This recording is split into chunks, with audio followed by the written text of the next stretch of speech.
Esto es The Talk, una propuesta de La Hora Tica para tener conversaciones profundas sobre temas que nos importan. Somos un medio de periodismo independiente que sobrevive únicamente gracias al financiamiento que ustedes mismos dan. Pueden hacerlo a través de www.patreon.com/La Hora Tica o a través de Simpe Móvil 8607-6470.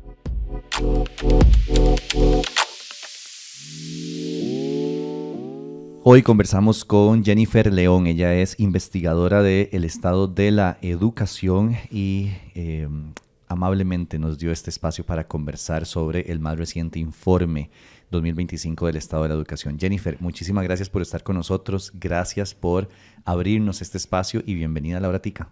Muchas gracias a vos por el espacio y por darnos este chance de informar a la población sobre este tema. El placer es mío porque yo siempre que leo el estado de la educación, el estado de la nación, el estado de la justicia, todos los informes que salen de este programa y cuando entrevisté también a don Jorge, yo aprendo muchísimo cuando hablo con ustedes. Me parecen una institución muy, muy relevante para el país y espero que esto sirva para que la gente aprenda y para que la gente conozca más y nos informemos, que es el fin último de La Hora Tica, estar bien informados. Empecemos hablando sobre el estado de la educación. Para la gente que no sabe qué es, para la gente que no conoce este informe o este programa, cuéntenos un poquito de qué trata esto. Bueno, el informe Estado de la Educación es un informe, como vos lo mencionaste, más del programa Estado de la Nación, pero a diferencia de otros informes, este sí que tuvo como una solicitud expresa del presidente Abel Pacheco en su momento para que tuviéramos un informe sobre educación. Sí que habían investigaciones en las universidades y en otros institutos sobre el tema educativo, pero no había un diagnóstico consolidado para saber cómo estábamos en educación. Entonces se le solicita al programa Estado, al CONARE primero y luego al programa Estado de la Nación realizar este informe sobre educación y desde el 2005 venimos produciendo estos informes cada 2 años. Ya este es el número 10 que tenemos 20 años de producir investigación sobre educación en el país. Nuestro principal objetivo es generar información sobre cómo está la educación, pero además hacer propuestas específicas sobre lo que se puede hacer en política educativa y cada uno de los actores para mejorar la educación, ¿verdad? Es igual que el resto de los informes, tiene un diagnóstico, investigación diagnóstica, pero sí el informe Estado de la Educación tiene un llamado directo a ser propositivo y a generar recomendaciones. ¿Cuál es el impacto que puede tener un informe como este, todo el estudio, la investigación que ustedes hacen para las políticas públicas de Costa Rica? En realidad, los informes del Estado de la Nación no son vinculantes, es decir, no es un informe de la Contraloría que tienen que acatar directamente, ni siquiera es es un instrumento así expreso de política, pero sí que es un diagnóstico completo, creo que podríamos decir que es uno de los más completos que tiene el país en educación, y sirve para la toma de decisiones. Está pensado desde su diseño para alimentar la toma de decisiones. Y debo decir que a pesar de que no tiene este carácter vinculante, sí que hemos tenido algunos impactos de personas que administran la educación y que la gestionan, que han acogido algunas de nuestras recomendaciones y las han implementado. Recuerdo en algún momento hicimos una recomendación sobre calidad de la educación, fuimos y les preguntamos a los y las docentes y a los y las estudiantes qué era para ellos calidad. Y nosotros nos esperábamos aquellas respuestas así como, ¿verdad?, súper románticas de la educación, y lo que nos dijeron, calidad de la educación es tener buenos baños. Oh, wow. Buenos baños. Y entonces nos damos cuenta que los baños en muchos de los colegios, eso eran en zonas de alto riesgo del GAM, estaban terribles. Eran centros, además, focos de criminalidad, de inseguridad terribles. Y entonces dijimos, bueno, empecemos por lo mínimo, que son tener buenos baños. Y me acuerdo que en ese entonces generaron un conjunto de acciones para atacar esos problemas. Hemos hecho recomendaciones sobre la necesidad, por ejemplo, de impulsar más la lectura desde los primeros años de edad, el tema del preescolar, hacerlo obligatorio, y aunque no es directamente una idea del informe, porque el informe sí que agrupa un montón de investigadores y expertos, sí que se han acogido algunas de estas propuestas y, ¿verdad?, el ministro o la ministra de turno lo acoge y hace su propio diseño de la política, pero también se toman en cuenta las investigaciones del informe. Súper. ¿Cuáles años abarca particularmente este informe? Como lo hacemos cada 2 años, entonces abarcamos desde septiembre, por así decirlo, de 2023 okay, hasta hasta mayo de este año lo que logramos recuperar en términos de estadísticas y de investigaciones. Hay que señalar que el informe, como es cada 2 años, tenemos un año de investigación completo y el otro año unos cuantos meses, porque el informe lleva un proceso grande de edición, entonces hay investigaciones que se cierran durante el año que está en medio de los 2 informes, y en ese año es que realizamos las investigaciones. Pero sí que tratamos de tenerlo lo más actualizado, y entonces podemos decir que llegamos hasta los primeros meses de este año 2025. Súper. Adentrémonos en este informe que para mí tiene bastante información. A ver, nos muestran avances, tal vez pocos, pero también nos muestran rezagos bastante importantes en la educación de Costa Rica. Si usted tuviera que resumir, digamos, los 3, 4 principales puntos que nos entrega este informe, ¿cuáles serían?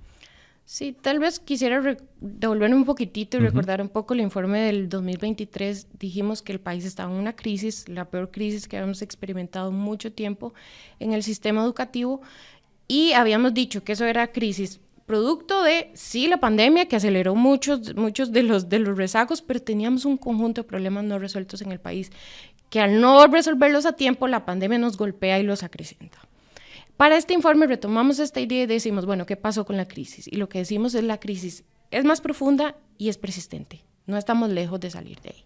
Y se agrega un nuevo factor, que es una gestión errática del sector educación, ¿verdad? Un conjunto de malas decisiones. Y entonces el informe tiene, podríamos decir, 3 mensajes. El primero es que hay un conjunto de malas decisiones desde la gestión de la educación que han profundizado los problemas que tenemos en educación, y además están vulnerando logros históricos que teníamos en país en educación, como el tema de la inversión. El segundo mensaje es un poco más propositivo, que dice, ok, estos logros que vulneramos acrecientan un conjunto de problemas no resueltos en educación, se están haciendo más grandes, pero es posible salir. Si los identificamos bien e identificamos las estrategias precisas para salir de esa crisis. Pero entonces es casi que la medida, ¿verdad? El problema con su medida específica. Y el tercer mensaje que yo diría que tiene este informe es que no partimos de cero, ¿verdad? No es cierto, esperanzador. Claro. ¿Verdad? Es cierto que tenemos un problema, estamos en crisis, pero tenemos con qué salir de ahí, ¿verdad? Tenemos un conjunto de fortalezas históricas que nos permiten, que son una plataforma y una buena base para empezar a diseñar la salida, ¿verdad? No es que tenemos que empezar como en otros países a graduar docentes de la universidad. Aquí prácticamente más del 90% de nuestros docentes están graduados de la universidad. Tenemos centros educativos en todo el país, ya tenemos diseñado un conjunto de programas para apoyar a las poblaciones más vulnerables. Entonces agarrémonos de ahí y empecemos a diseñar la salida. A diferencia del informe anterior, intentamos que tenga un corte mucho más esperanzador, ¿verdad? Sí, es cierto que seguimos en crisis, es cierto que está más profunda, pero empecemos a pensar cómo salir, y que esto además tiene mucho más importancia en este periodo donde vamos a iniciar un nuevo periodo electoral, y viene toda la discusión de campaña, ¿verdad?, sobre este tema. Yo voy a hacer un paréntesis. Yo tengo acá obviamente una serie de preguntas y cosas que a mí me parecen interesantes tocar, pero si algo se me va y usted quiere decirlo, porque yo no lo estoy diciendo, no lo estoy preguntando, siéntase en la libertad de decirme, mira, quiero agregar esto. Okay, lo voy a que hacer. Vos no lo estás tocando porque a mí también me enriquece esta conversación. Así que adelante. Acceso y cobertura, hablamos de eso un poquito. ¿Cómo está hoy el acceso y la cobertura de la educación en comparación de, no sé si 8 o 10 años atrás, y nos podemos ir tanto? ¿Cómo estamos ahí? Sí, este es uno de los temas en que mejor nos ha ido. Hemos ido mejorando la cobertura, casi que estamos en el, ¿verdad?, más por encima del 90%, casi que en todos los niveles, con además importantes ganancias en cerrar las brechas entre poblaciones de distintos ingresos, ¿verdad? Sobre todo cuando analizamos poblaciones de distinto clima educativo. ¿Qué es clima educativo? Pues básicamente el clima donde usted crece en el hogar, ¿verdad? Entonces un clima educativo bajo es cuando el promedio de las personas que viven en su hogar y son mayores de 18, entre todos hacemos un promedio de primaria o menos, digamos 6, ¿verdad? 6 años de escolaridad o menos. Y un clima educativo alto es cuando las papás y los que viven en el hogar mayores de 18 tienen secundaria o más, universitaria, ¿verdad? Usualmente la asistencia de las personas de clima educativo bajo es más alta que las de clima educativo bajo por un conjunto de razones, y lo que hemos ido haciendo es disminuyendo esa brecha, ¿verdad? Entonces eso es una buena noticia, y eso es producto de que, bueno, tenemos centros educativos en todo el país, pero además hemos hecho un conjunto de acciones expresas para aumentar la cobertura. Por ejemplo, en preescolar. Okay. ¿Verdad? En preescolar ya hemos hecho toda una campaña, el preescolar ahora es obligatorio, hasta hace unos años no lo era, abrimos colegios, ¿verdad? Y además apoyamos a los y las estudiantes para que vayan a la escuela. Entonces, eso ha ido aumentando. Tenemos cobertura en básicamente todo el país, sobre todo cobertura pública, y eso hay que señalarlo, es muy importante. El sistema educativo costarricense sigue siendo mayoritariamente público. Muy bien. ¿Verdad? Y además, donde hay escuelas públicas es en la zona donde además no es factible económicamente abrir una escuela privada. ¿Verdad? Una escuela privada. Claro. ¿Verdad? Porque entonces los ingresos no son suficientemente altos y ahí está el Estado con una escuela. Que para eso está el Estado. Para eso está el Estado, ¿verdad? Y para dar una educación de calidad. El tema es que en esto de la cobertura, si bien hemos avanzado en términos generales, cuando ponemos la lupa en algunas medidas específicas, notamos algunas desigualdades.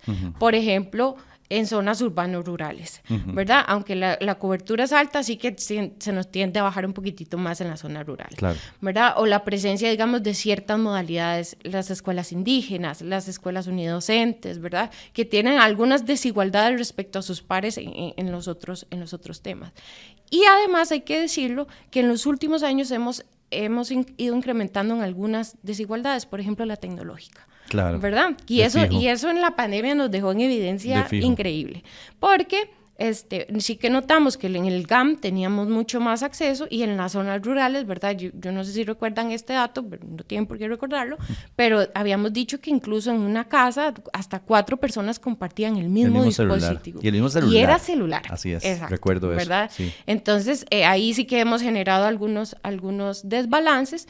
Y bueno, hay que decir que además en los últimos años, con el tema del financiamiento y los programas de equidad, también las becas, si reducimos becas, a quien afectamos directamente, ¿verdad? Las personas que tienen menores ingresos y que además necesitan esa ayuda para ir directamente a la escuela o al colegio. Ahora, uno escucha mucho, ahorita quiero meterme en la calidad de esa educación, sí, ¿verdad? Que es otro tema completamente, pero uno escucha mucho hablando sobre esta brecha, digamos, de que las personas que pueden pagar una educación privada la están pagando con mucho esfuerzo y demás, y las personas que no pueden pagar esa educación privada no se están quedando sin educación. Estoy entendiendo bien, es decir, sí están recibiendo educación. Sí, en general tienen el acceso y tienen la cobertura, digamos, eso sí que lo estamos logrando.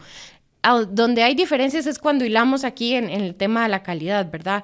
El tipo de recursos que tienen, las aulas que tienen, el acceso a servicios. Probablemente en las escuelas privadas no cierran la escuela porque no tienen electricidad o no tienen agua, ¿verdad? Entonces, en esas cuestiones sí que notamos algunas diferencias, pero debo decir que no es que la educación privada no se ha visto afectada por las crisis recientes. De hecho, tenemos evidencia que dice, pues bueno, aquí está afectando mucho el tema de los aprendizajes e incluso más que en los centros públicos, ¿verdad? Metámonos un poquito a hablar de eso, porque uno, digamos, de los temas críticos siempre ha sido el desempeño, sí, ¿verdad? ¿Cómo están saliendo nuestros estudiantes? ¿Cómo están pasando de primero a segundo grado, de segundo a tercero y así sucesivamente?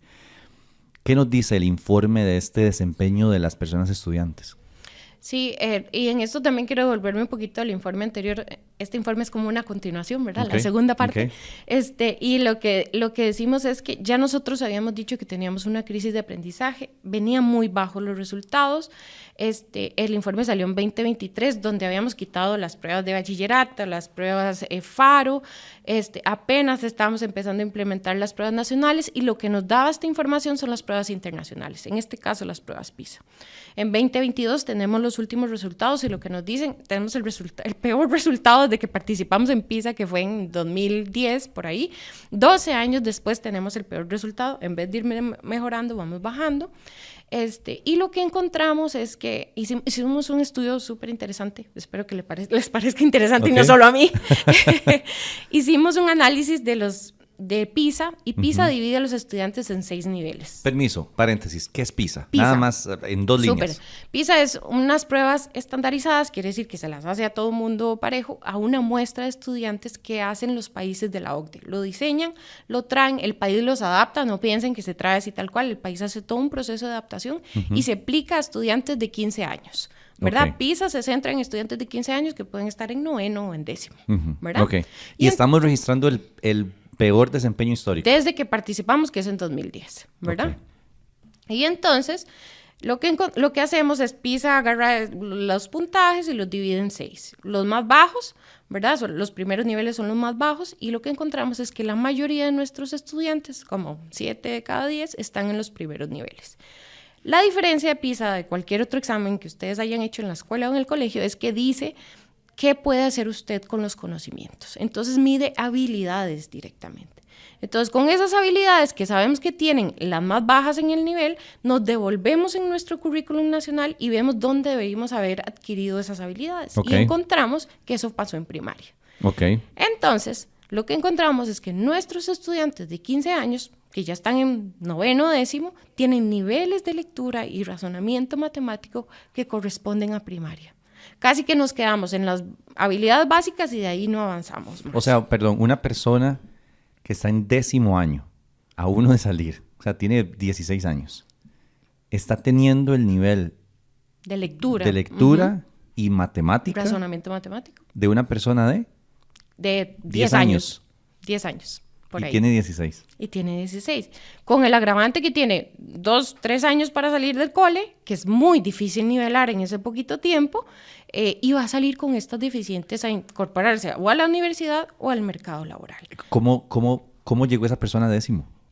Bueno, esa es una muy buena pregunta, porque cuando nosotros vemos estos problemas de aprendizaje y los contrastamos con los niveles de aprobación, no coinciden. Claro. Tenemos aprobaciones realmente altas. Claro, pero entonces están regalando grados. De alguna manera, no estamos haciendo los controles de calidad suficiente. Y eso también lo estudiamos en el informe. Hicimos un análisis de las pruebas nacionales estandarizadas, que es la que usted hace en sexto, ¿verdad? En sexto de la escuela o en el último año de la secundaria.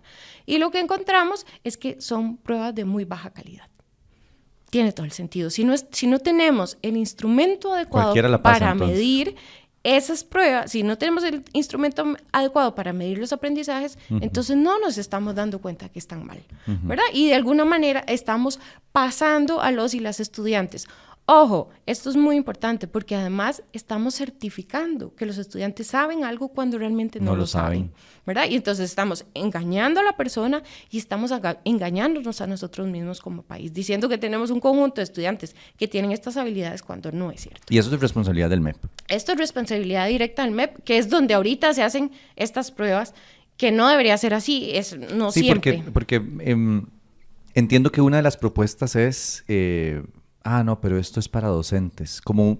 Estaba leyendo como un criterio, como una institución evaluadora, digamos, independiente. Sí, ¿verdad? En realidad sí es. Sí es. La idea ahorita, dentro del MEP está la instancia que se encarga de hacer las pruebas, pero ellos mismos son los que nivelan, ellos mismos son los que se evalúan, ellos mismos son juez y parte. Entonces, una de las propuestas del informe es sacar el componente de evaluación, que sea una agencia autónoma que funcione de manera independiente del MEP, que genere estas pruebas, que genere los resultados, alimente la toma de decisiones del MEP, pero que además alimente directamente, por ejemplo, al Consejo Superior de Educación, que es el encargado de las políticas. A mí me encanta el montón de datos que nos tira este tipo de informes.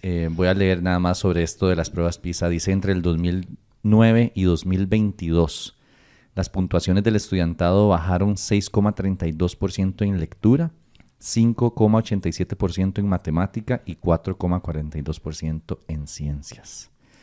Que son las 3 que mide PISA, ¿verdad? Hay otras en las que tal vez estemos peor y no lo sabemos. Pero es muy triste. Es muy triste. Es muy triste, Jennifer, porque estamos enviando a la gente, tanto a las universidades, si logran entrar, como al mercado laboral, sin conocimientos básicos. Y con un agravante, pues, más a nivel macro, ¿verdad? Mucho más amplio, que es que esto no es solo que usted va a agarrar un libro y no lo va a entender. Es que además, con la proliferación de una información que hay en las redes sociales, la gente no está siendo capaz de identificar cuál información es falsa y cuál no. Claro. Cuál información te sirve para tomar esta decisión y cuál no. Claro. ¿Verdad? Estás leyendo un montón de información y además te acostumbras a leer en muy corto, ¿verdad? Y tomas decisiones a partir de eso, con todo lo que eso implica para el país y con todo lo que eso implica a nivel mundial, con todas las amenazas que tenemos para en una la democracia. Así es. No, sí, que eso es otro tema, pero la gente es más propensa a las noticias falsas, al engaño y un montón de cosas que no vienen al caso ahorita, pero que sí son bastante importantes. Hablemos sobre la desigualdad, ¿verdad? El informe y como usted mencionaba ahora, nos tira brechas profundas, ¿verdad? En centros unidocentes, por ejemplo, zonas rurales, zonas indígenas. Esas brechas, ¿cuáles son las más preocupantes hoy? ¿Cómo nos afecta? Sí, tal vez retomar un poco lo que dije al inicio, que, ¿verdad? Aunque hemos logrado mejoras a nivel general, nos quedan siempre algunas modalidades, ¿verdad? Del sistema que incluso hemos llamado, por ejemplo, las cenicientas del sistema, ¿verdad? Okay. Por ejemplo, en secundaria, todo lo que tiene que ver con educación de adultos, educación abierta, que son modalidades que están ahí por alguna razón, ¿verdad? Que es dar oportunidades a personas que están en diferentes situaciones de vida y que tengan una oportunidad adicional de ¿verdad? De tener una educación de calidad. En primaria también tenemos esas que usted menciona, las escuelas unidocentes, los centros indígenas, ¿verdad? Que tienen problemas de acceso, de infraestructura, ¿verdad? De disponibilidad, incluso, por ejemplo, en las zonas indígenas, de docentes que sean propios de su cultura, ¿verdad? Claro. Y de su entorno, que puedan además dar las lecciones de manera contextualizada, ¿verdad? Entonces, de alguna manera, al tener estas modalidades, abrimos la posibilidad de tener gran diversidad de estudiantes en todo el país, pero no estamos dotando de igual calidad los procesos de aprendizaje. Y ahí es donde el sistema, de alguna manera, reproduce las desigualdades del país en vez de compensarlas. Claro, las anima, Exacto, casi que las haces más grandes, ¿verdad? Y entonces, justamente, eso es lo que no queremos de un sistema público, ¿verdad?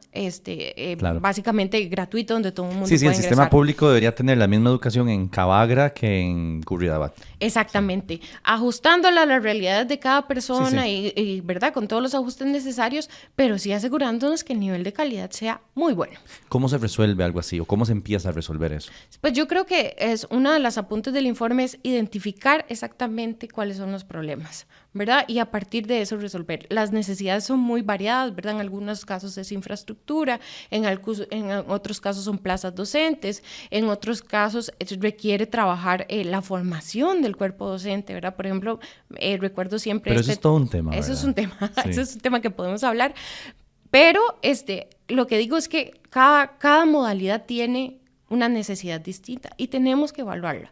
Si es que decidimos este modelo donde todo el mundo va a la escuela, tenemos que asegurar, pero entonces las necesidades son distintas. Y es donde el informe ha insistido muchas veces en estrategias diferenciadas. Claro, ¿verdad? No se puede aplicar uno para todo. No se puede aplicar parejo, ¿verdad? Tenemos que identificar en cada modalidad cuáles son las necesidades y así resolverlas.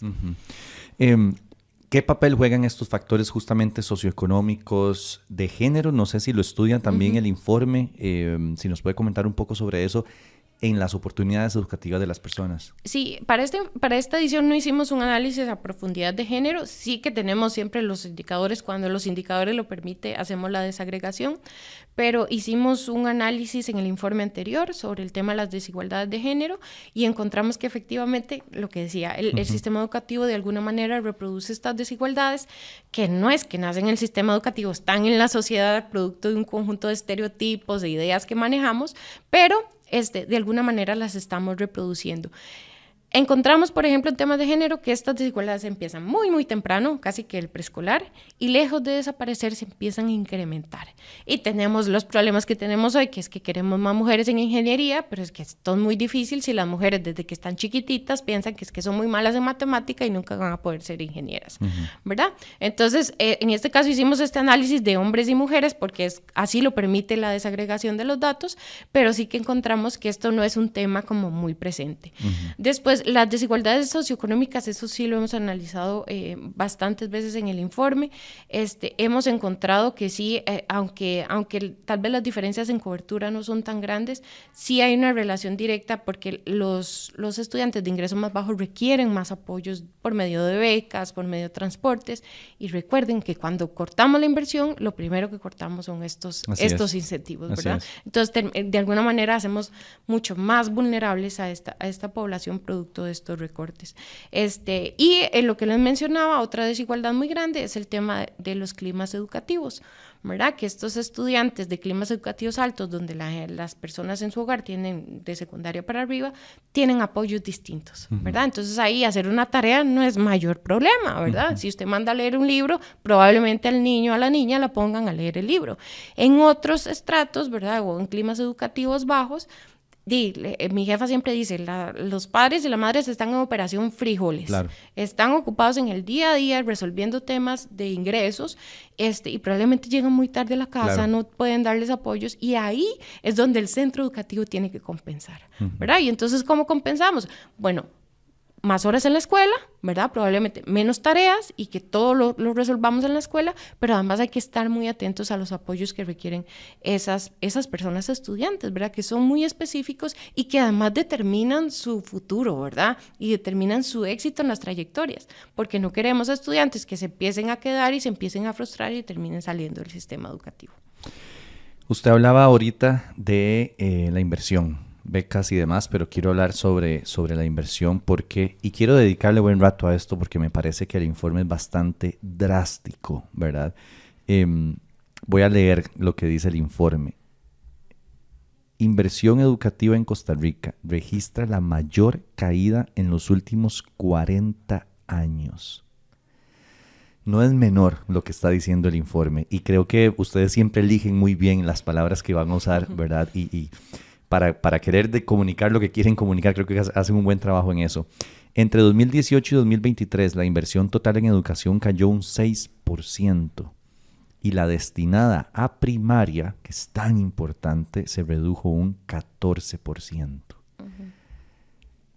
¡Qué fuerte! O sea, qué fuerte esos datos. Y que además nos coloca en una situación que como país no queremos repetir, ¿verdad? Estamos casi que en los niveles que teníamos en los años 80 en inversión, ¿verdad? Y con tendencia a la baja, ¿verdad? Lo que se pronostica para los próximos presupuestos. Y en los años 80 que fue una crisis. En los años 80 que fue una crisis y que además todavía tenemos las consecuencias de esa crisis, ¿verdad? Toda esta generación que no pudo acceder a la educación, que se graduó, que salió, ¿verdad?, al mercado laboral sin los conocimientos necesarios y sin una titulación necesaria, y que se incorporó al mercado laboral a empleos de baja calificación. Y menos ingresos. Y menos ingresos, ¿verdad? Y mucho más problemas. Esto de climas educativos bajos, ¿verdad? Formamos hogares de climas educativos bajos con todo lo que eso implica, un círculo vicioso hacia abajo, ¿verdad? Entonces, para no repetir ese error, hicimos una reforma constitucional que decía hay que invertir el 8% en educación, ¿verdad? Primero dijimos el 6, después el 8, y lo pusimos como meta, nunca lo hemos llegado a cumplir, lo más cerca que hemos estado es en 2017, pero después de ese momento empezó a bajar, así, tendencia a la caída drástica, y eso es lo que tiene un impacto directo en la inversión por estudiante. Por ejemplo, en educación superior, en las universidades, la inversión retrocedió, es como si estuviéramos 20 años atrás, es demasiado grave esto que estamos viviendo, y el informe lo que dice no es solo un tema técnico y presupuestario, aquí hay una decisión política muy clara, y es que la inversión en educación se está utilizando como una variable de ajuste fiscal. De alguna manera la educación está absorbiendo todos los ajustes fiscales que ha tenido que hacer el país para sanear el tema de las finanzas públicas. ¿A partir de qué año? Es decir, porque cuando el informe abarca 2023, 2025, digamos, pero este dato me lo dan desde el 2018, a mí me genera esa duda, ¿por qué tiran el dato desde el 2018? ¿Qué pasa en 2018? ¿Por qué de 18 a 2023? ¿Por qué no de 18 a 2025? ¿Me explico? Porque recuerden que tenemos una reforma fiscal, ¿verdad? Y tenemos una norma técnica que es la regla fiscal. La regla fiscal. ¿Verdad? Que dice hasta dónde pueden crecer los presupuestos dependiendo de los niveles de deuda del país, y de ahí no podemos pasar. Todo bien. El tema es que en educación, si ustedes ven los gráficos, tenemos el tope de la regla fiscal y el presupuesto de educación nunca llega a ese tope. No lo hemos permitido, crecer al máximo que podría crecer. Quiero intentar explicar esto por si la gente no lo entiende y no está viendo el gráfico, porque yo sí lo vi, sí se ve bien Yo lo clarito. tengo en la mente, claro, de memoria. A ver, digamos, lo que la regla fiscal es eso, es un límite que tiene el país para gasto, tanto de capital como corriente, ¿verdad? También, dependiendo del nivel de deuda que tenga el país. Sí. Gasto de capital podemos traducirlo, digamos, como a las inversiones. Y gasto corriente podríamos traducirlo a cosas que no son inversiones, agua, luz, salarios, ¿verdad? Tal vez en una casa piensen gastos de capital es remodelar la casa y gastos corrientes es pagar el día a día, Así ¿verdad? La comida y el agua, exacto. Así es. Entonces, lo que nos está tratando de decir el informe, o lo que nos dice el informe es que, por ejemplo, si en esa casa tuvimos permitido gastar 100,000 colones, gastamos en educación 70,000. Nunca ni siquiera estamos gastando 90,000. El máximo ni permitido, 95,000, exacto. ¿verdad? Espero que me hayan entendido, no sé si lo logré explicar bien, pero es eso. Ahora, usted nos dice que eso es una decisión política, ¿verdad? Explíqueme eso, ¿por qué?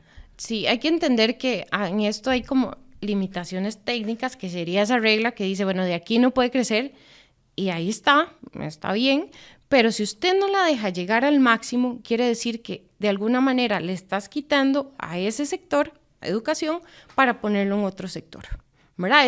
Esa finalmente es la decisión política. ¿Dónde le quito para ponerle al otro? ¿Verdad? Le doy a uno más, gasto menos en electricidad, apago las luces más temprano y me compro más palomitas, no sé, ¿verdad? Lo que sea. Entonces, eso sí que es una decisión política, donde usted pone la inversión, ¿verdad? Y entonces, de alguna manera, lo que el informe dice es, si está esta regla y permite el máximo, hay una decisión política de no invertirlo en educación y de invertirlo en otro lugar, ¿verdad? Y tal vez el informe es muy claro en esto, porque la inversión en educación a veces es muy difícil de entender los beneficios que esto tiene, porque se ven muy en el largo plazo, ¿verdad? Entonces, la urgencia, ¿verdad? Me hace decir, bueno, no, yo quiero invertir ahora en seguridad. El tema es que si yo no invierto ahora en educación, va a tener que después invertir más en seguridad. El doble en seguridad. Definitivamente. ¿Verdad? Entonces, ahí es donde entran las decisiones políticas y las prioridades que tiene cada administración de acuerdo a cómo ajusta sus inversiones. Y el informe lo que dice, claro, recortar es muy fácil, recuperar es muy difícil. Claro.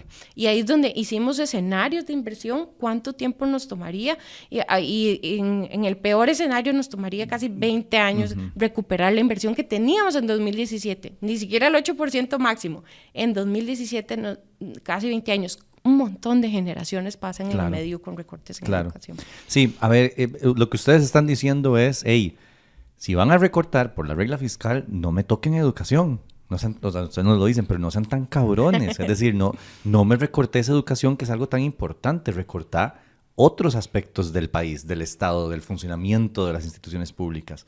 No me recortes educación. Y además, no es solo una cuestión arbitraria decir no recortes en educación, porque así, ¿verdad? Queremos decir que la educación es muy importante. Es que la educación en el mundo, pero además en Costa Rica, siempre ha tenido un valor público muy importante. Costa Rica no tiene otra cosa que gente. O sea, Costa Rica lo que tiene para desarrollarse es gente.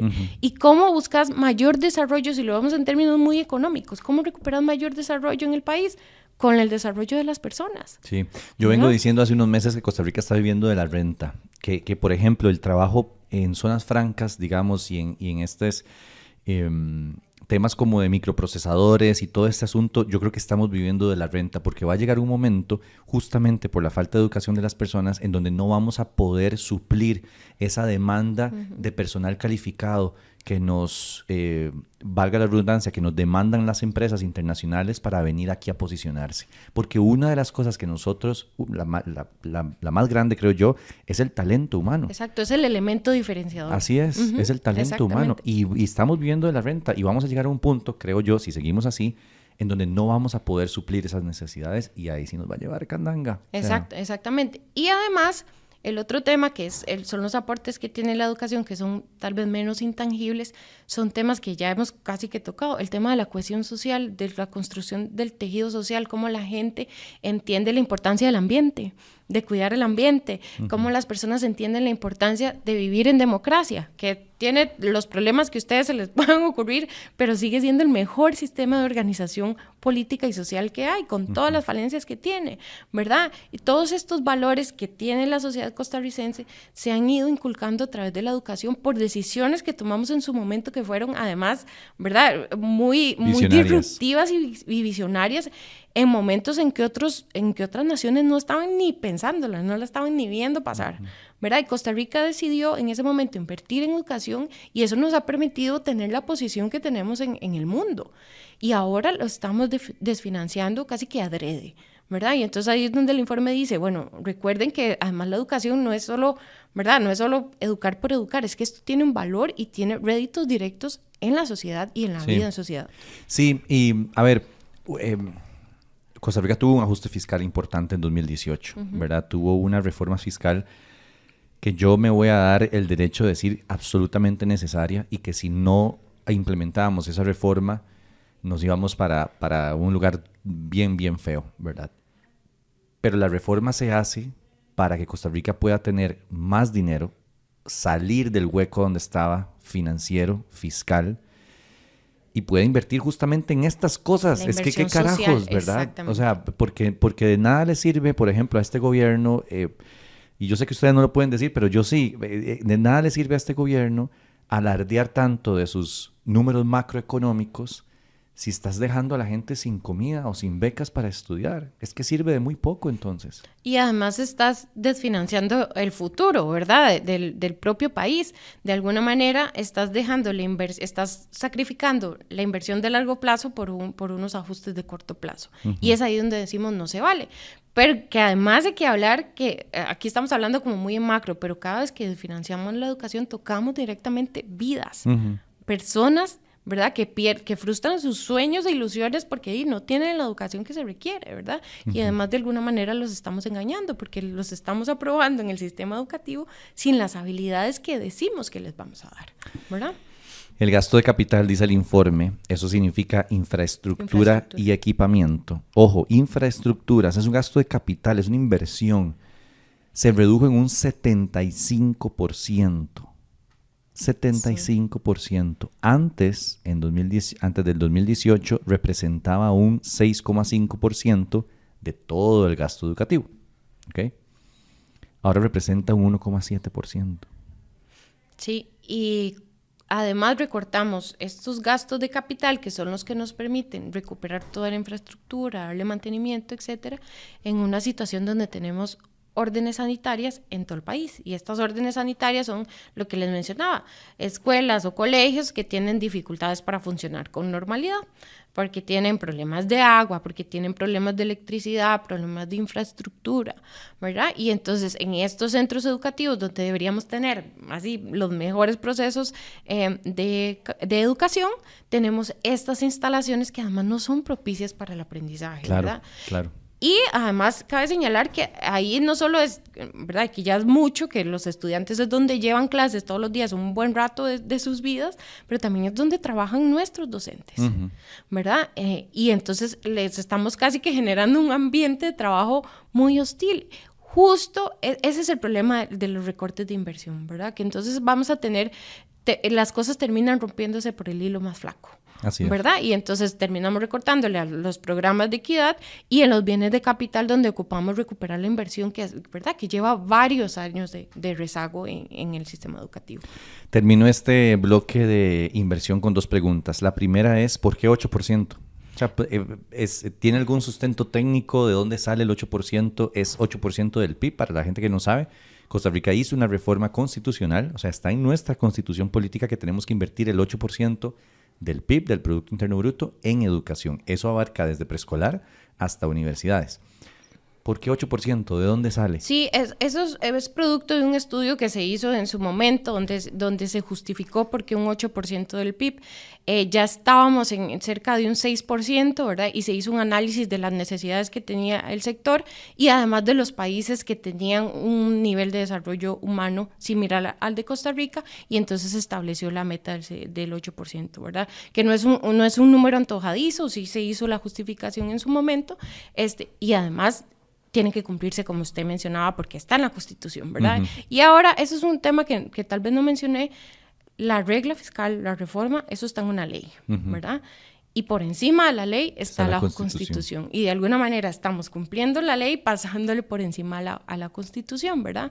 Nosotros sabemos que hay limitaciones prácticas para cumplirla, pero entonces sí que, aunque no se pueda cumplir hoy, deberíamos tener una senda de ir avanzando hacia ahí, no hacia el lado contrario, que es uh-huh, hacia abajo, ¿verdad? Uh-huh. Hoy está justificado el 8%, es decir, más allá del estudio que se hizo en su momento, hoy deberíamos invertir si el 8 o con el 7 no la jugamos o con el 6 o deberíamos más bien estar invirtiendo un 9. Bueno, de hecho hicimos un capítulo completo sobre el tema de financiamiento y entonces identificamos algunas metas con expertos y técnicos en educación, identificamos 4 pilares en los que se puede invertir y calculamos cuánto nos costaría invertirlo todo.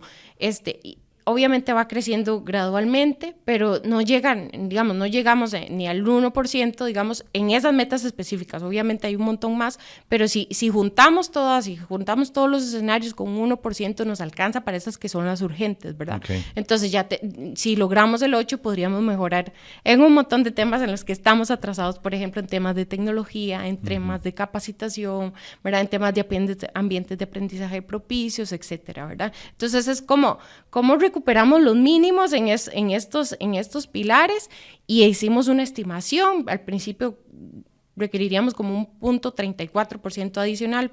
Al principio sí que es un fuerte golpe, pero luego se estabiliza. Okay. Entonces el informe lo que dice, hay maneras de irlo recuperando poco a poco y jugando con esta norma del 8%, uh-huh, podemos hacer bastante más en inversión. Cierro con este bloque con esto. Invertir, está bien. Digamos que mañana podemos sacar el 8% e invertirlo. ¿En qué? O sea, ¿dónde metemos la plata para que no se desperdicie y para que no esté mal gastada o invertida? Sí, aquí hay varios temas y el informe lo señala. Temas de programas de equidad, calidad del cuerpo docente, calidad de los aprendizajes, todo lo que tiene que ver con infraestructura, ¿verdad? El informe tiene 4 pilares grandes y a cada uno le definimos metas, ¿verdad? Como para que no digan, ay, no, pero es que eso es muy difícil. No, uh-huh. Nosotros hicimos esta tarea como para mostrar que es posible hacer los costeos necesarios.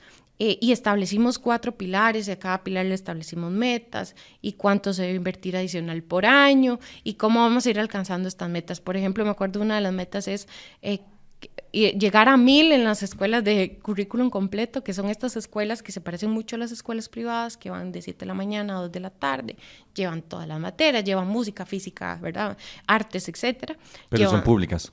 Son públicas, uh-huh, llevan todo el currículum, ¿verdad? Solo que van más horas y entonces los estudiantes pasan más tiempo ahí. Entonces llegar a 1000, ni siquiera todas, porque son como 5000, ¿verdad? Uh-huh. Llegar a 1000, ¿cuánto nos costaría? Entonces ahí hicimos las estimaciones necesarias, el tema de las órdenes sanitarias también lo estimamos en el informe. Resolver todos esos centros. Esos que son como urgentes, ¿verdad? Uh-huh. Salgamos de este tema, ¿verdad? Saquemos como lo urgente, porque lo primero que tenemos que hacer es ir viendo cómo salimos de esta crisis, ¿verdad? Porque en los últimos años como que, imagínense que estamos en arenas movedizas y cada vez que nos movemos lo que hacemos es hundirnos más. Esa no es la idea, es como ir saliendo de esa crisis cuando ya tenemos el mínimo minimorum, que es de calidad, cómo avanzamos hacia los temas más, ¿verdad? Uh-huh. más específicos de tecnología, etcétera. Hablemos del cuerpo docente, que sí, es tan importante en este país. El MEP es la institución más grande que tiene Costa Rica y me atrevería a decir que Centroamérica, sí, pero, es uno de los más grandes. Pero es gigante, es gigante. Y ¿cómo podemos hacer para tener mejores docentes más preparados y que enseñen mejor? Sí, el informe siempre apunta a este tema a los docentes en las distintas ediciones. Tenemos clarísimo que el cuerpo docente es el corazón del proceso educativo. Son importantísimos y aquí hay que hacer una aclaración que siempre me gusta hacer. No es que digamos que todo es culpa de ellos y que todo les toca a ellos, así no es. Pero entendemos que sin ellos esto no se mueve, ¿verdad? Y entonces el informe ha hecho distintas aproximaciones y hay varias recomendaciones. La primera es apuntarle a la formación inicial, lo que pasa en la universidad, ¿verdad? Hay que mejorar la formación inicial y aquí hay distintos frentes.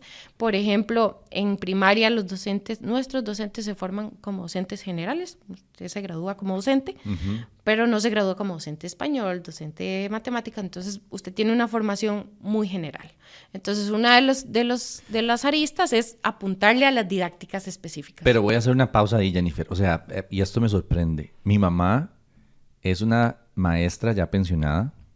Toda su vida fue maestra en la escuela Joaquín García Monge de Desamparados. Joaquín García Monge de Desamparados.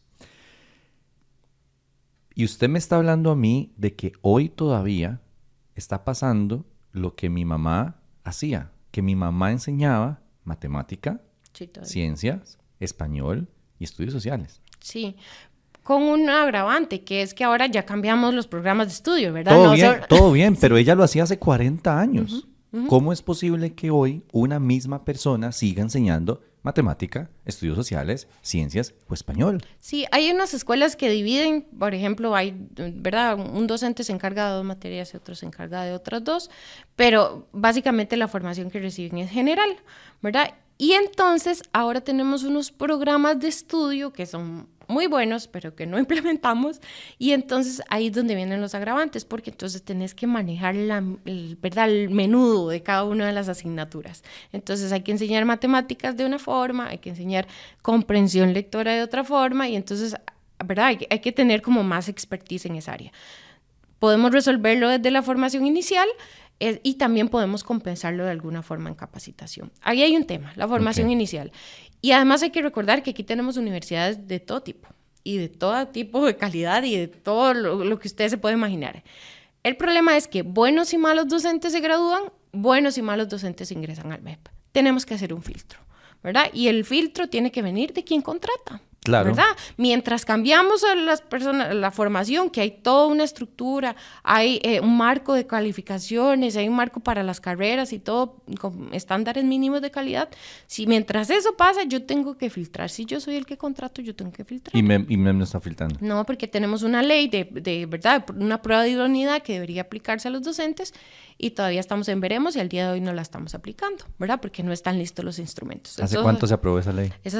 Creo que en 2020, no, 2018, yo creo, por ahí también, 2017, 2018, por ahí. Imagínese, ¿verdad? Y le apuesto mi aguinaldo de que las personas responsables siguen sentadas en sus puestos.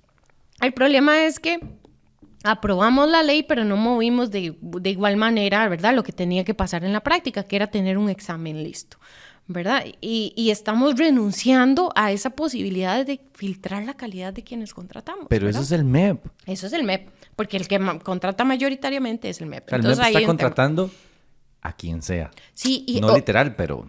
Claro, ¿verdad? Con un conjunto de atestados que en realidad no nos miden ese nivel de expertise que quisiéramos. Ahí está, formación inicial. El segundo tema es el tema de la capacitación. Ahí tenemos otro embrollo porque además tenemos la capacitación es la que ya la gente que está contratada, ¿cómo la actualizamos? ¿Verdad? Y entonces ahí tenemos un problema porque hay una ley que dice que usted no puede sacar al docente del centro educativo, pero además no le puede suspender clases a los y las estudiantes. Entonces, ¿a qué horas, verdad, capacitamos a todo este cuerpo docente, que además son un montón, como usted mencionaba? Entonces, ahí hay temas que resolver. Yo creo que hay gente que tiene como ideas muy ingeniosas, pero sí que hay que resolverlo. Y el otro tema que yo diría, bueno, hay 2 grandes temas. Uno es el tiempo de clases. Okay. Ahí estamos perdiendo muchas oportunidades. Se suspenden clases casi que por cualquier motivo, ¿verdad? Porque hay ensayo la banda, porque tienen que ensayar para el Festival de las Artes, porque hay reunión de personal, porque hay congresos de no sé qué, porque, ¿verdad? Más las incapacidades normales que tiene el cuerpo docente. Y mientras todo eso, se pierden lecciones. Lo cual es un poco contradictorio porque además tenemos una ley que dice que usted no puede suspender el servicio educativo. Qué frustrante. ¿Verdad? Entonces, ahí hay una suspensión grande. Pero además, los y las docentes están muy recargados de tareas administrativas y a veces tienen grupos demasiado grandes. Entonces, el tiempo efectivo, así como en un partido, ¿verdad? Es casi que del 50%. Es como si nosotros habíamos hecho un estudio en secundaria y lo que hemos encontrado es que, no sé, la cantidad de lecciones que se dan en un año se daba prácticamente la mitad. Entonces, cuando llegábamos a noveno, teníamos casi que 3 años perdidos. O sea, claro, era una cosa terrible. Claro. Entonces, ahí hay un tema que tenemos que resolver. Y eso, la buena noticia es que tampoco requiere mayor inversión, porque de verdad la gente me puede decir, no, ¿cómo hacemos? Si estamos recortando inversión, ¿cómo mejoramos esto? No hay plata. Bueno, ahí hay un tema que se puede resolver sin mucha inversión. Ajustemos los calendarios escolares, coordinémoslo mejor, hagamos ajustes en los tamaños de los grupos. Hay cosas que se pueden hacer. Ahora, pero por ejemplo, este tema del tiempo efectivo y de las tareas administrativas que tienen que hacer las y los docentes. La forma de resolver eso, por ejemplo, es quitándole esas tareas administrativas. Reduciéndolas, sí. Está bien, pero ¿a quién se las damos? Es decir, ¿quién las hace? Pues hay un personal de apoyo administrativo que puede hacer esto y además podemos implementar herramientas más eficientes. ¿Cómo es posible que en este año 2025 el MEP no tiene... tecnología? No, y no tiene un expediente electrónico. Todo sigue siendo... No tenemos expedientes de estudiantes. Nosotros, los seguimientos que hacemos, los hacemos con muestras y esto, porque nosotros no tenemos un expediente que consultar desde que la persona entra a preescolar hasta que sale del colegio. Eso no existe. Un expediente digital. Ajá, no existe. Y entonces, muchas de las tareas que los docentes tienen que hacer no están automatizadas. Todavía se escriben en papel. Quita un montón de tiempo. ¿Verdad? Además hay que implementar protocolos y los docentes están cargadísimos de un montón de cosas. Informes. Y entonces no los tenemos en lo que queremos tenerlos, en lo sustantivo, ¿verdad? Dando las clases, diseñando clases creativas, viendo cómo implementamos la tecnología, cómo introducimos la inteligencia artificial de manera segura, ¿verdad? Todas esas cuestiones. Y el tercer elemento que ya más o menos lo mencioné son las condiciones. ¿Dónde están trabajando nuestros y nuestras docentes? ¿Qué tipo de aulas tenemos? Ya nosotros hemos hecho investigaciones sobre este tema. Aulas sin luz, calientes o demasiado frías, ¿verdad? Todos los extremos, sin las condiciones adecuadas, a veces sin un pizarrón adecuado, sin tecnología, ¿verdad? Entonces, sí, es cierto, exijamos, porque nosotros queremos procesos de calidad, pero si exigimos, tenemos que darles también las condiciones adecuadas, y eso implica inmobiliario, implica capacitación, implica acompañamiento, porque están completamente solos, están trabajando completamente solos y algunos casi que con las uñas. Estoy intentando, sinceramente, porque nos quedan 10 minutos de entrevista, estoy intentando cerrar de forma esperanzadora, porque todo esto a mí me frustra mucho y no exagero cuando digo como que me carga, es decir, porque es muy jodido y es algo bastante difícil de resolver. 3 acciones inmediatas que podríamos tomar como las 3 más urgentes y realizables, ¿verdad? Realizables, que puede ejecutar el país y que le podemos exigir a la administración que viene, porque usted mencionaba ahora al principio que vienen elecciones y estamos a nada de elegir nuevas autoridades, tanto legislativas como del Poder Ejecutivo. Yo ya tiré la toalla con en cuestión de educación, o sea, no, para nada sirvió. No ¿verdad? Tiene tiempo ya. Sí, también. No tiene tiempo. ¿Qué le debemos exigir a la gente que viene a postularse, verdad? ¿Y cuáles acciones inmediatas podrían darnos o podríamos implementar como país? Sí, bueno, yo creo que podríamos apuntar a 3 cosas principales. La inversión es central, ¿verdad? Siempre decimos, no se puede hacer chocolate sin cacao, ¿verdad? No podemos pretender tener una educación de primer mundo con presupuestos que no son, ¿verdad?, ni de tercer mundo. Ahí hay que hacerlo gradual, de manera ordenada, con metas muy claras, porque tampoco se trata de dar cheques en blanco, no es que les vamos a decir, tome, ve a ver qué los hace, no, tenemos que tener metas como país claras en qué vamos a invertir, con un plan claro, ese es el primero. El segundo es el tema de los bajos aprendizajes, y aquí se ligan varias cosas, es entender que tenemos bajos aprendizajes y que hay que ver cómo lo resolvemos ya. Porque si no, lo que se nos está pasando son generaciones enteras en el sistema. Y aquí hay que nivelar, ¿verdad? Y además implementar procesos de capacitación muy claros apuntando a temas así básicos, lectura y razonamiento matemático. Y si tenemos que escoger solo uno, apunte a lectura, ¿verdad? Recuperemos el rezago en lectura y aquí el informe tiene un montón de información en este tema. Y el otro tema es el tema de la rectoría, la gestión del MEP, ¿verdad? Y aquí hay dos temas principales, el tema del MEP como ente y el tema del Consejo Superior de Educación, ¿verdad? Aquí hay toda una investigación del informe que dice, bueno, estas dos cosas están muy mezcladas porque además el Consejo depende directamente del ministro y ya le tiene que pedir cuentas al ministro, él mismo se pide cuentas, ¿verdad? Y además no tiene autonomía. Tenemos un ente diseñado para llevar el pulso de la política educativa. Y no está funcionando así, ¿verdad? Lo creamos, ¿verdad? Lo creamos en la ley y le creamos casi que su propia kriptonita, ¿verdad? Claro. Es como, le creamos la figura, pero además le pusimos una conformación en la que no tiene potestad ni autonomía. Así es. Y entonces no podemos vigilar este tema de cómo se están cumpliendo las políticas públicas. Voy a meter un gol y voy a agregar una más. Y es, ¿qué hacemos nosotros? ¿Verdad? Y aquí es muy importante como ciudadanos cómo fiscalizamos la calidad de la educación, ¿verdad? Porque no nos podemos contentar porque los y las estudiantes estén pasando, claro, ¿verdad? Tenemos que fijarnos qué está pasando, están aprendiendo, claro, y de alguna manera exigir a los centros educativos que estén dando una educación de calidad, ¿verdad? Asegurarnos que nuestros y nuestras estudiantes estén realmente aprendiendo. Y eso es muy fácil, pónganlos a leer en voz alta y van a ver si están aprendiendo o no y vayan directamente. No permitamos que se suspendan tantas clases. Esos son controles pequeños que podemos hacer desde los hogares para mejorar la calidad del sistema. Yo voy a meter un gol más y aquí estoy seguro que me voy a echar alguna gente encima, pero es la evaluación docente. Es decir, a mí me molesta mucho el régimen de empleo público que había antes en nuestro país. Creo que con la nueva ley, que tiene sus deficiencias y lo podemos aceptar, pero creo que con la nueva ley hay algunas cosas que cambian para bien, pero a mí sí me molesta mucho eso de que un docente que sale mal evaluado o que la misma evaluación lo hace su compañero de oficina o su compañero, ¿verdad?, con el que va a tomar café todos los días, le hace la misma evaluación y sale perfecto y la educación está por el suelo. Entonces algo no calza ahí, o sea, no estamos evaluando bien a los docentes, ¿verdad? Porque si todos salen con nota perfecta y se ganan todos los pluses por esas evaluaciones, pero la educación está por el suelo, algo no está calzando ahí. Y yo sí creo que la evaluación docente es un tema que hay que revisar. Y ese es el gol que yo quería meter. ¿Dónde pueden encontrar la gente el informe? Si alguien lo quiere descargar, ya está publicado.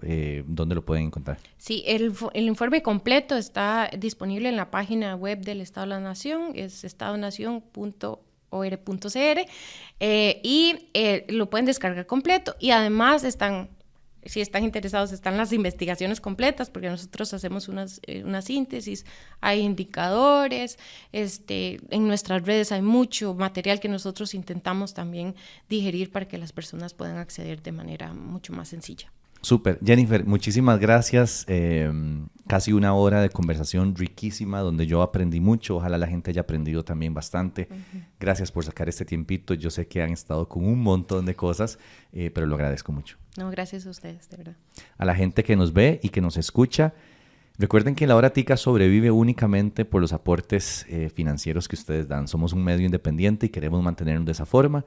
www.patreon.com, eso es patreon.com/La Hora Tica, o pueden ayudarnos tan fácil como un simple móvil 8607-6470. Gracias, Jennifer, y nos escuchamos la próxima vez. Que estén bien.